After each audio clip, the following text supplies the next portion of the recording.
সাবধানে রাখবেন। মেলার মধ্যে ভুল রয়েছে।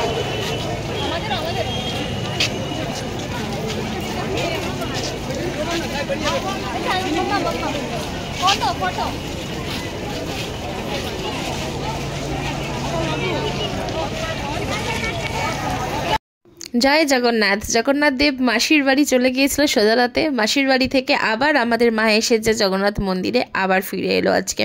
তো মোটামুটি রথ অনেকটাই চলে এসে মোটামুটি পৌঁছেই গেছে ধরো নিজের বাড়িতে, তখন আমরা এলাম। পানিহাটি থেকে এসছেন তারকনাথ বাড়ি। যদি আপনি আমার কথা শুনতে পান তাহলে আমাদের জগন্নাথের সামনে পুলিশ ক্যাম্প রয়েছে, আমাদের সাথে সরাসরি যোগাযোগ করুন।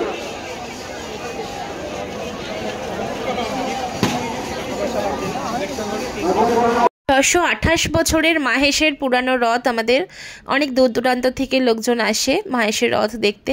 628 বছর এবারে। এত ভালো লাগছে নিজেদের।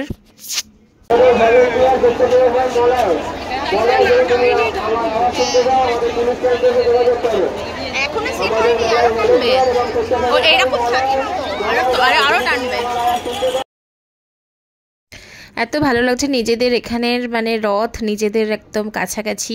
কত লোকজন দূর দূরান্ত থেকে আসছে এই মেলা দেখার জন্য, 628 বছরের পুরনো মাহেশের রথ দর্শন করার জন্য, জগন্নাথ দেবকে দর্শন করার জন্য।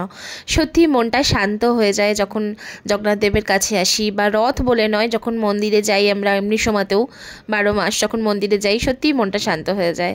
আর রিদ্ধির আন্টির সাথেই ছিল, মানে আমার বান্ধবী হয়, আমাদেরই ফ্ল্যাটের, আমার নেভার, আমার প্রতিবেশী। তো মোটামুটি একসাথে ওরা ঘুরছিল, আমিও হাত ধরেছিলাম। খুব ভয় লাগছিল, ভীষণ ভিড় ছিল, কারণ আমরা 3 জনেই গিয়েছিলাম, আমাদের সাথে কেউ আর ছিল না। তো মেলা 1 মাস ধরে থাকে, এত ভিড় হয়, বিশেষ করে সোজা রথের দিন, উল্টো রথের দিন, আর হচ্ছে স্যাটারডে সানডে করে। মানে এমনি দিনে যাও ঠিক আছে, বাট সানডে স্যাটারডে বাপরে বাপ। আর এই জিনিসটা এটা আমি এখানে ওকে করতে দিই না মেলা ঠেলায়, কারণ এগুলোতে ভীষণ ডাস্ট থাকে, তো আমি এগুলোতে করতে দিই না। ওই জাস্ট দেখলো বাইরে থেকে, ব্যাস এইটুকুই। আর অতক্ষণ সময়ও নেই যে টাকা দিয়ে আমি 1 ঘন্টা দাঁড়িয়ে থাকবো।